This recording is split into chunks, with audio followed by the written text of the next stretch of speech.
Mientras el gobierno se hunde en el ridículo de los 10 puntos, nos enteramos de noticias muy pero muy dolorosas, porque tienen que ver con la salud de los argentinos. El neoliberalismo mata, de diversas maneras. En este país no existe Ministerio de Salud desde que está el macrismo. ¿Se puede creer? ¿Conoce usted muchos países donde no exista el Ministerio de Salud? Tampoco hay Ministerio de Trabajo. Así las cosas, se puede imaginar cuánto les importa la salud a quienes están al frente del gobierno. Mira esta noticia que tiene que ver con los tiempos de mayor pobreza, con el aumento de la misma. También crecen los casos de tuberculosis. Yo hacía tanto tiempo que no oía hablar de tuberculosis en los términos en los que otra vez volvemos a hablar. En los primeros 2 años del macrismo la tasa fue un 6% superior a la del 2015. Casi 700 casos hubo en el 2017. Y Macri hablaba tanto, pero tanto de salud. Claro, era una cuestión de campaña o de mentira desde el gobierno. He visto muchas preguntas alrededor del tema de salud. Y me alegro porque para mí y para nuestro gobierno ha sido una prioridad desde el día 1, ¿no? Salud gratuita de calidad para todos. Estamos en un proceso de mejora continua, de seguir mirando y trabajando para ver qué está pasando. Se ha hecho mucho. Trabajando juntos vamos a seguir mejorando. Creo que es central, porque el tema es central, es fundamental. Diría que es casi único en la vida de todas las personas, sean argentinos o habitantes de otras partes del mundo.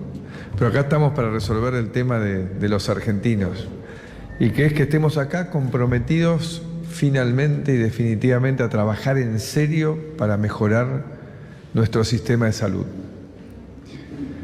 Nuestro sistema de salud. Quitó el ministerio. Esto es lo que verdaderamente le importa. La distancia que hay del discurso al hecho es pavorosa. Hoy hablamos con el doctor Edgardo Knopov del Hospital Piñero, que conoce muy bien este tema. Y mire lo que nos contó. Nunca se fue la tuberculosis. Hasta hace 3 años venía en descenso.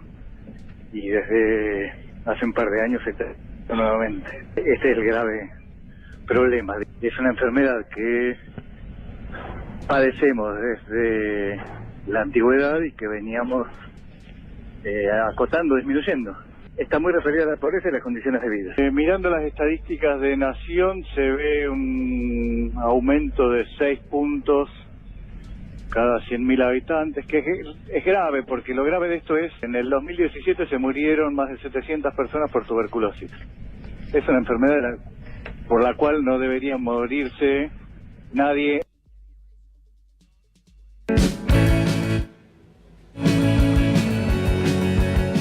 Yo vi cómo gente hacía cola desde las 3 de la mañana y no conseguía un turno para operarse de algo sencillo como la vesícula. ¿Cómo en una ciudad rica como esta un tipo no puede operarse algo sencillo? Es simple lo que pasa. ¿Es la parte que peor te funciona en la ciudad? No, digamos que es un milagro cómo funciona, porque tenés un sistema de hospitales enorme, gigantesco, es el más grande del mundo para una ciudad, 33 hospitales, que utilizan solamente el 20% de los porteños. Todo el resto viene del resto del país, vienen de otro lugar que no es la capital. Entonces uno nunca puede saber a cuántos tenés que atender. Él quería alambrar la ciudad de Buenos Aires, poco menos, para que no vinieran de otro lado. Ahora está a cargo del país, y a cargo del país terminó con el Ministerio de Salud. Yo no lo puedo concebir, y seguramente usted no lo tiene demasiado en cuenta hasta que lo recuerda cuando pasan cosas como estas. La tuberculosis ha vuelto, y con todo, es una enfermedad que tiene que ver con la pobreza, con estos indicadores que más de una vez le hemos mostrado. Macri es la pobreza, Macri es la falta de salud, Macri el neoliberalismo, terminan siendo la muerte, pero siempre es igual. No hay un registro de sorpresa entre nosotros. Con el aumento de la pobreza también crece la tuberculosis, y aquí tiene cuál es el aumento. El 80% de la población no pudo mantener a su familia fuera de la pobreza. Es decir, todos están reiteradamente expuestos a esto. La pobreza, la indigencia, si hay alguno más, pero la gente ya sabe de qué estamos hablando. Pero vale la pena. Niños bajo pobreza estructural, el 41%. Niños privados de derechos, 63. Niños en hogares pobres, 51. Ellos son los que más directamente pueden ser prontamente las víctimas. ¿Cuánto necesita una familia para no ser indigente. Bueno, subió en marzo 4.7, el aumento interanual 66%. ¿Usted cree que hay un pobre hoy día, un indigente, que pueda superar la marca del 66%? Los van matando poco a poco y entonces, por supuesto, quedan mucho más expuestos a las enfermedades. Por eso fastidia tanto cuando habla de salud o cuando habla de pobreza, Mauricio Macri. Los argentinos pudimos conocer la verdad sobre la pobreza. Esta es mi principal preocupación y prioridad. Y quiero que juzguen mi presidencia por cómo logramos avanzar en este objetivo. Les propongo pobreza cero en la Argentina. Hace instantes, el INDEC dio a conocer los nuevos datos de pobreza, que bajó. Sí, el INDEC da a conocer los números reiteradamente. Ese era un día que él creyó que era positivo. Al otro día las cosas eran completamente distintas, como lo son de verdad en la República Argentina. Mira lo que sucede con las prepagas hoy día. Y esto dicho por la gente que lo instaló y más lo protege, hasta que les convenga Vidal, pero ahí están todavía queriendo sostenerse cerca de Macri. Afirman que el sistema de salud privado está en coma y se agrupan para enfrentar la crisis. La Unión Argentina de Salud, que nuclea todas las cámaras del sector del país. El objetivo es unir fuerzas para negociar con el Estado. Pero les decíamos que el neoliberalismo mata. Mata de diversas maneras, mata por la tuberculosis, mata por la falta de seguridad en el trabajo, porque no se invierte tanto. Las empresas tercerizan para que otros se ocupen de este tema. Por ejemplo, en Vaca Muerta, suman más muertes. Esta era una nota de Laura Vales a la que ayer recurríamos, porque 2 trabajadores petroleros murieron en el yacimiento Fortín de Piedra que opera Tecpetrol. Vale la pena escuchar lo que Marcelo Rucci, que es intendente de Rincón de los Sauces, pero también sindicalista, nos decía. Es importante el desarrollo de la actividad de Vaca Muerta en nuestra provincia, pero es mucho más importante la vida de nuestros compañeros. Así que si nosotros logramos poner en un orden de prioridades qué es lo más importante, bueno, seguramente va a ser satisfactorio para los trabajadores que no van a correr riesgos de vida que están teniendo, y satisfactorio para las empresas que van a poder producir lo que vienen a producir. Pero la realidad todavía es otra. Desde que se flexibilizó la actividad de los petroleros entre Macri y el tal Pereira, 8 muertes hubo. Mire lo que escribió la esposa de una de las víctimas. Esta es la carta de Sabrina Fagán. Sabrina Fagán es la esposa del trabajador Cristian Baeza, un hombre de 34 años con sus 2 hijos, en la flor de la vida. Él quiere agradecer las condolencias recibidas. Queremos aclarar que Cristian no era un muchacho que recién comenzaba. Cristian Baeza trabajaba en el rubro de hidrocarburos desde los 20 años. Fue operador de planta de gas durante años, profesional, prudente y buen compañero. Actuó como se lo capacitó, con compromiso y pensando en la seguridad como un todo, con un destino marcado que hizo que fuera víctima de la desidia de las empresas. Acá Techin terceriza, entonces PECOM es la que supuestamente se hace cargo. Mire la lista de muertos y de circunstancias desde que se tercerizó, desde que se flexibilizó la vida de los trabajadores. Ahí está, Vaca Muerta. Estos son los 8 obreros que murieron desde que Macri logró el convenio flexible. Por eso decimos que el neoliberalismo mata. Fue el 1 de febrero del 2017. Macri inauguró la nueva era de los convenios flexibles con Guillermo Pereira, jefe del sindicato de petroleros privados, y CEO.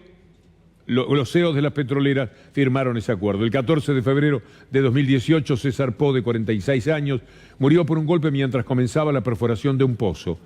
Son 8 en total los que fallecieron desde ese momento. El 21 de mayo de 2018, Julio César Sánchez murió aplastado por una roca en Rincón del Mangrullo, cerca de Cutralcó.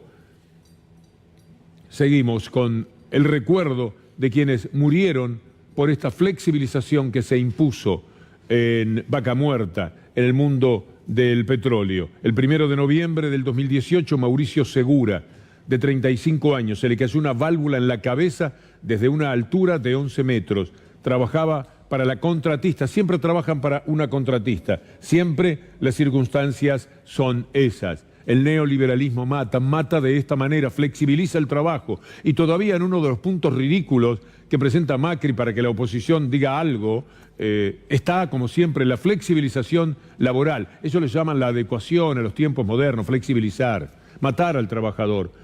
18 de marzo de este año, Marcelino Ariel Sajama, de 41 años, falleció por una explosión en Rincón de los Sauces, de donde es intendente la persona a la que recién escuchábamos. El 5 de mayo del 2019, ahora, Cristian Nicolás Baeza y Maximiliano Francisco Sapia, de 25 años. Y por supuesto, como les decía, mire uno de los 10 puntos que presenta el gobierno neoliberal a consideración justamente de Cristina Kirchner. Esto, si no hubiera tanto dolor detrás, sería de risa. Es patético. Leyes laborales modernas piden. Flexibilización laboral, al estilo de la que tenemos en Vaca Muerta. Esto es lo inadmisible. Y hablando de los 10 puntos en cuestión, hasta Carlos Pañi tuvo que decirles esto. La verdad que son 10 puntos donde el gobierno hay que elogiarlo por su extraordinaria sinceridad. Es una propuesta de acuerdo de adhesión a ideas muy economicistas, muy pro mercado, muy ligadas, a ver, alguien podría decir, muy parecido a lo que sería el consenso de Washington. Fíjense que en esos 10 puntos, por ejemplo, no hay una sola vez mencionada la pobreza, que era un objetivo que se planteó Macri cuando llegó al gobierno, era eliminar la pobreza, eliminar el narcotráfico y el consenso en la unidad de los argentinos. Así están las cosas, que se los diga Pañi es especial y es una purísima verdad lo que ha manifestado. Los 10 puntos son una vergüenza. Tendría que estar abochornado el gobierno en vez de seguir, de insistir con lo que ha formulado primero a través de los medios, como siempre. Fueron los medios los que impulsaron esta idea. Pensaron que podían presionar a Massa, a Labaña, ni hablar Pichetto y Urtubey, que son dos inexistencias políticas, Urtubey a nivel nacional y Pichetto a nivel provincial o en el nivel que sea, que fueron los únicos que dijeron más o menos, sí, esto convendría estudiarlo, no sabían ni qué era, pero ellos están de rodillas ante el poder. Los otros políticos dijeron, no, esto es una trampa. ¿Cómo me venís a pedir a 5 meses, 6 meses de las elecciones que yo salga a firmar cualquier cosa para que vos digas esto es bueno para la Argentina? ¿Qué es bueno para la Argentina? Si no has hecho nada que le sirva al país y a sus habitantes. Y por supuesto le dieron la espalda, con toda la presión de Clarín y de Nación. Siempre Clarín y Nación. Yo le quiero mostrar algo de esta tarde. Cuando Vanessa Petrillo llamó para darnos la noticia de que Oscar Parrilli había sido sobreseído en el caso del encubrimiento de Pérez Corradi, me recorrió una vez más la enorme indignación que provoca la mafia dirigida por los Mañeto y por los Aguirre, de los cuales nos vamos a ocupar hoy especialmente. Sobreseyeron a Parrilli por el supuesto encubrimiento de Pérez Corradi. ¿Usted se acuerda de Pérez Corradi? A Pérez Corradi lo tenían que traer al país para que declarase contra Aníbal Fernández. Lo que hizo fue declarar contra Sanz, uno de los creadores de Cambiemos. Dijo que había $200.000 que le habían sacado un juez Fallonato Márquez desde el Consejo de la Magistratura donde estaba Sanz. Seguramente era mentira, pero esto fue lo que dijo el tal Pérez Corradi. Ni una palabra contra Aníbal Fernández. Pero ellos hacían asociación de ideas. Hoy lo sobreseyeron a Parrilli. Pero mire lo que publicaba en la tapa Clarín el 6 de febrero. No lo tenemos. Está, Lo buscamos más adelante. Este es un tema de especial importancia. A veces la computadora tocamos y ese botón no nos responde. Porque es trascendente para el día de hoy cotejar esto, quitémoslo ya, sobreseyeron a Parrilli, estamos enterados de eso, pero busquemos lo que era el título del 6 de febrero del 2017. Uno de los títulos de tapa de Clarín. A ver, este es el título de tapa. Procesaron a Oscar Parrilli por encubrir a Ibar Pérez Corradi. Pero esta no es la tapa, era la tapa de ese día. Esto lo decidió el juez Lijo, que sigue la causa. Cree que Parrilli tenía datos precisos sobre la ubicación de Pérez Corradi y no hizo nada para detenerlo. Es decir, Parrilli era un cómplice de Pérez Corradi. Parrilli vivía esos días abriendo el diario y encontrándose con que él también era un delincuente, porque se encubre a Pérez Corradi, que estaba estigmatizado de las peores maneras posibles, como uno de los delincuentes más peligrosos y más buscados, y allí entonces un lector, un cómplice, es ya a esta altura de Clarín, veía la tapa y decía, qué barbaridad estos tipos, mirá vos, protegen a Pérez Corradi porque no quieren que venga a declarar contra Aníbal Fernández por el crimen, el triple crimen de la efedrina. Entonces juegan con la escasa información que tiene la gente, inoculan ese veneno, lo instalan y 2 años y pico después se sabe la verdad. Parrilli no tenía nada que ver, el juez miró todo y dice, no hay por dónde darle a Oscar Parrilli. Ahí está, mire la tapa de Clarín. Gracias, mis compañeros. Procesan a Parrilli, ex jefe de inteligencia K, por encubrir a Pérez Corradi. Usted lee esto ese día de febrero del 2017, cuando las cosas, como siempre, desde que está el gobierno, se presentaban muy pero muy mal desde el punto de vista económico y distrae la mirada. Esto era lo que conseguían Clarín y Nación. Era fundamental Pérez Corradi. El mamarracho que hicieron para traerlo al país entre Garabano y Bullrich fundamentalmente poniéndole un chaleco, un casco a un policía, porque dijo que maten a un policía, vaya y pase, pero no a Pérez Corradi. A Pérez Corradi lo traían escondido, de tan pero tan importante que era. Y el que lo había ayudado a esconderse en el Paraguay era el señor Parrilli. ¿Qué se hace frente a esta mafia? ¿Cómo se defiende? ¿Qué era Parrilli ese día leyendo el diario? ¿Cuánta impotencia se puede llegar a sentir? Y lo han hecho con tantas personas, algunas las tienen presos directamente. Parrilli se ha salvado de ir preso. Bueno, ahora para él la situación es mucho mejor, pero ¿es aliviador? Después de todo lo que se ha penado, de todo lo que se ha sufrido. Yo hoy especulaba que de pronto en la casa alguna vez le dijeron, pero vos no supiste nada, nunca sabías nada de él. Es decir, la propia gente del entorno de uno a veces nos hace preguntas respecto a esta mafia de Clarín, de Mañeto y de los Aguirre y de La Nación. Así persiguen y hostigan a la gente. Tapa del diario más vendido del país. Tapa que se ve en todos los canales a la mañana. Millones de personas leyendo la tapa que Parrilli ayudaba a un delincuente. ¿Cómo se puede sobrevivir a esto? Y de esta manera, en un momento cambiaron de gobierno. Estigmatizaron la democracia, la cambiaron, la adulteraron. Y después, para sostener a un gobierno de inútiles y de ridículos, como lo demuestra esto de los 10 puntos, seguían buscando. Y entonces, a 1 año y 4 meses de gobierno, cuando ya se veía que lo que hacían era un desastre para el pueblo, se refugiaban en esto. Clarín con la tapa, la denuncia permanente de Clarín. Si usted toma contacto con enero, febrero del 2017, va a encontrar decenas de notas sobre Parrilli y la persecución que le hacían. Y lo que yo le pregunto es si se puede vivir así, si se puede entender lo que nos ha sucedido. Me gusta ponerlo como ejemplo, lo siento necesario. Tenemos que aprender de nuevo a leer los diarios. A mí me ocurrió. Hace 10, 11 años, uno tenía sus discrepancias, incluso con La Nación, pero eran discrepancias, el periodismo tiene cosas que uno quiere retrucarle, pero nada que ver con esta basura que nos han entregado en los últimos 9 o 10 años por los intereses que tienen y que enseguida vamos a revisar hoy en el caso de La Nación, porque lo de Clarín usted lo harto conoce. Pero hablando de justicia, mire qué ocurrencia la de Garabano. Garabano dice que todo lo que ocurre con él, en los desastres que ha hecho en torno a Fariña, en torno a lo de la AMIA, etcétera, es porque se trata de un ataque kirchnerista.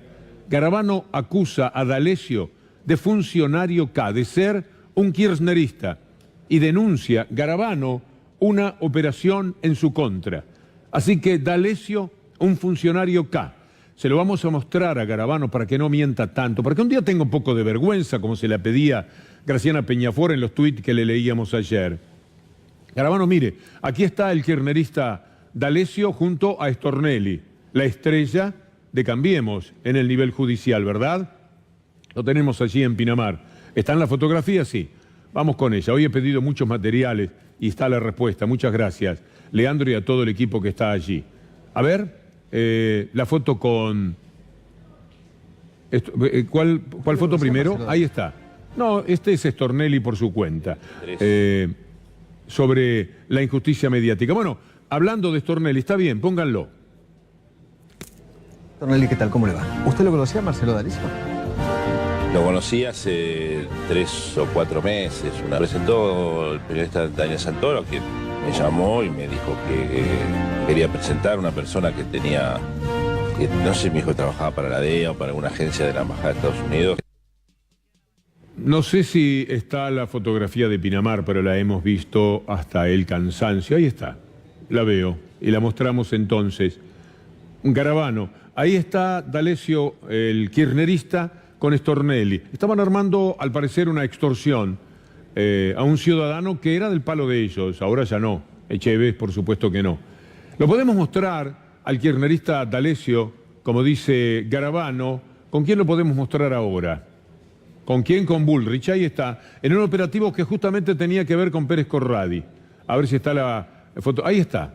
Ahí lo tienen. Al funcionario kirchnerista con Bullrich siendo el consejero de cuando traían allá en febrero del 2017 a Pérez Corradi, cuando procesaban a Parrilli. Ahí está. ¿Cómo más se lo podemos mostrar a Garabano, al kirchnerista, como él dice D'Alessio? ¿Le parece bien con Oliveto, con la diputada de la coalición cívica de Cambiemos? Sería interesante. Escuchémosla.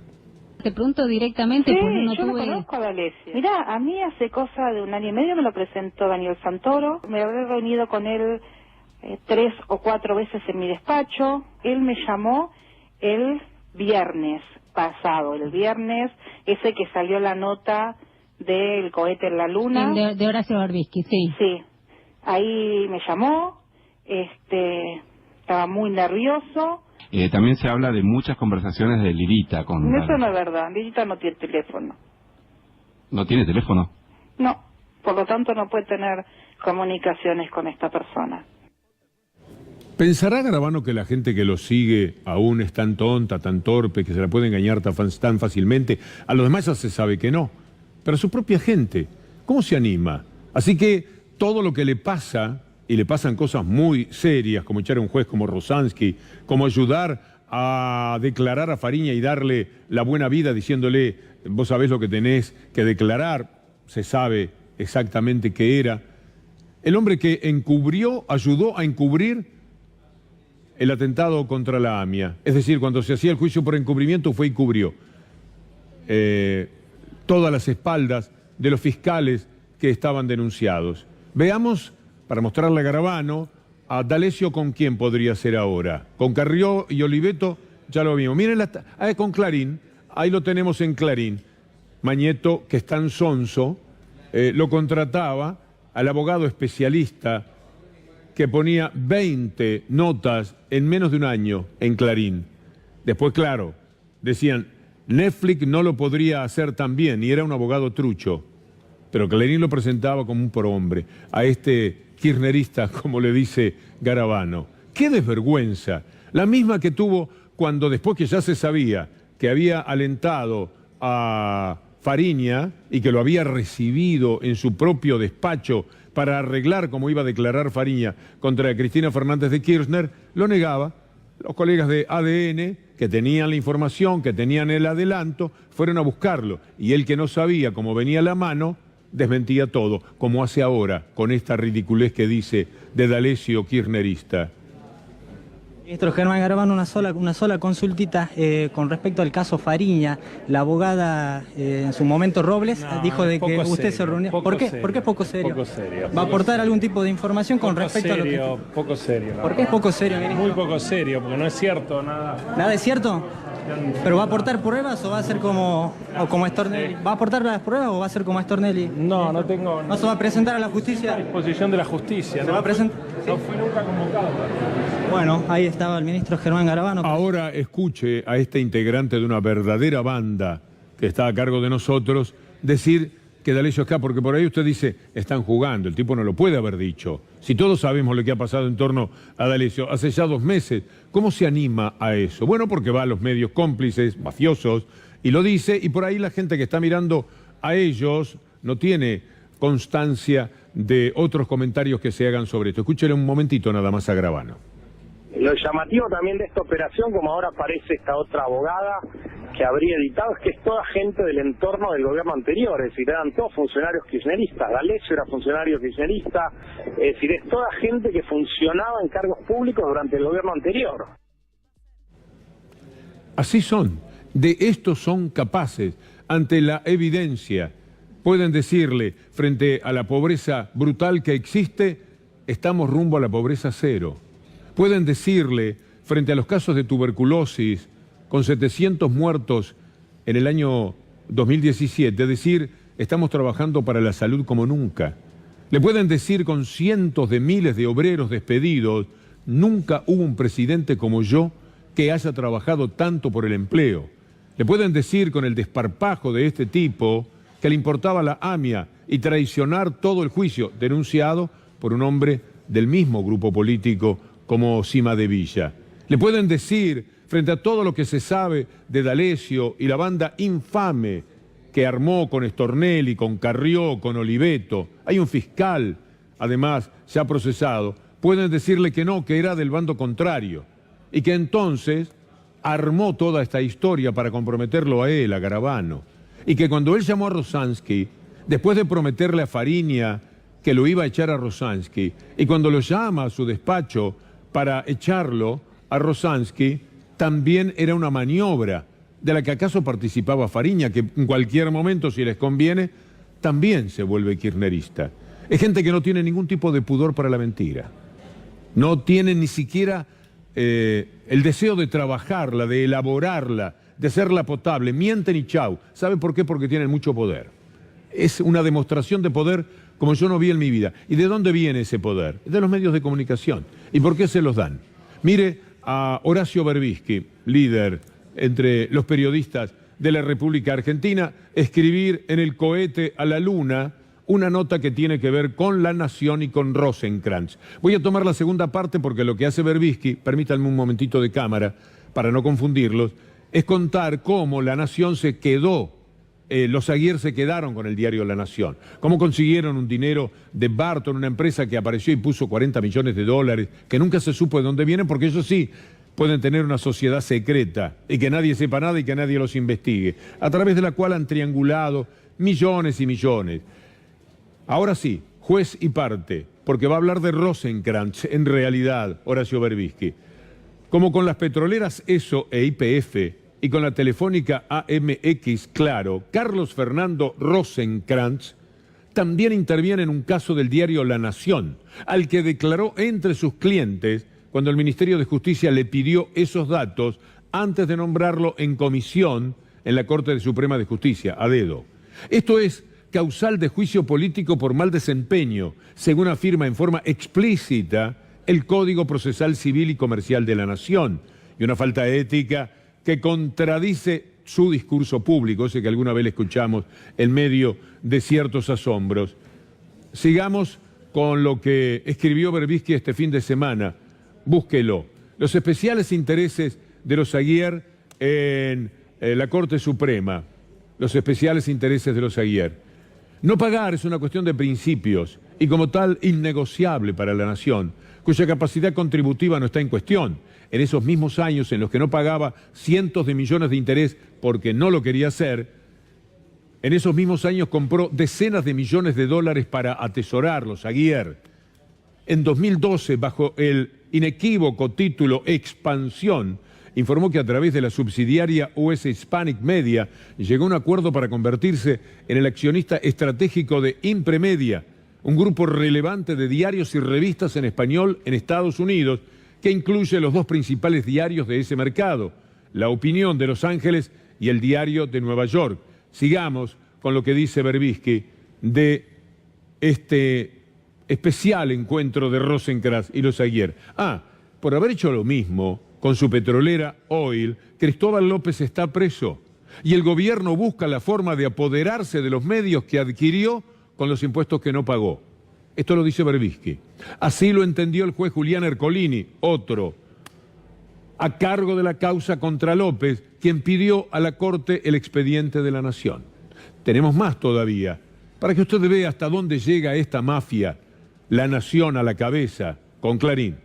La Nación pretendió continuar gozando de la prerrogativa de no pagar, pero el 16 de abril del 2018, el juez de primera instancia y el 23 de octubre, la Sala 3 de la Cámara de Apelaciones, rechazaron esa pretensión. ¿Y cómo va terminando la historia? Ahí le contamos, en el caso de La Nación, el mismo 10 de noviembre de 2018, la mesa de entradas detectó la queja recién presentada y no la envió a la Secretaría número 1, donde se hace la primera clasificación. La mandó directamente a la número 7, de Impuestos, Bancos y Aduana.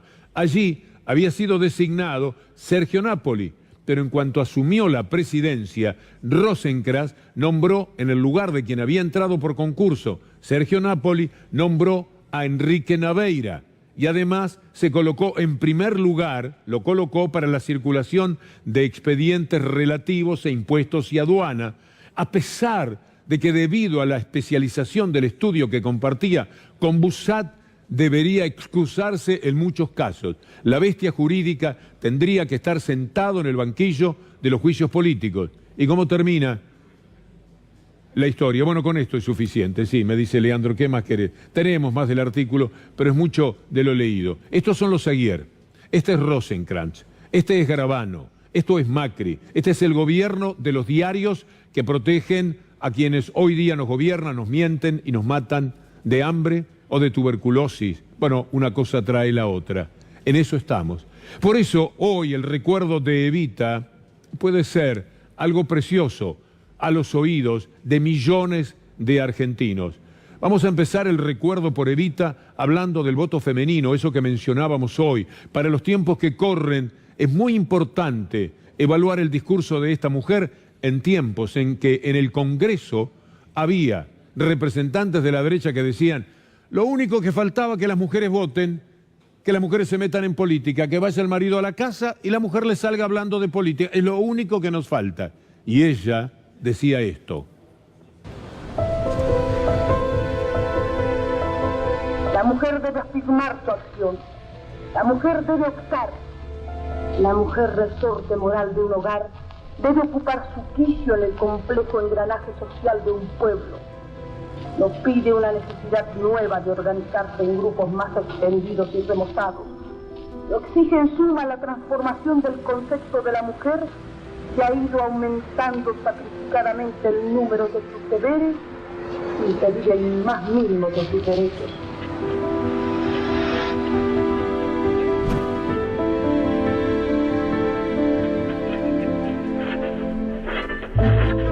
Ahora que nos hemos conocido mejor, que estamos unidas por todo el país en un bloque solidario, la mujer del presidente de la República que os habla no es más que una argentina. La compañera Evita está luchando por la reivindicación de millones de mujeres y justamente pospuesta en aquello que de mayor valor en esta conciencia, la voluntad de elegir. El derecho de sufragio femenino no consiste tan solo en depositar la boleta en la urna.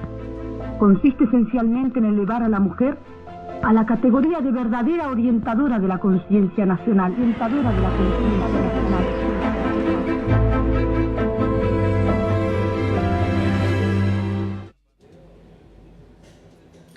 Para esta época es fuerte este recuerdo. Y fue ayer nomás, Fue ayer nomás, un poquito antes de 1950. Es increíble.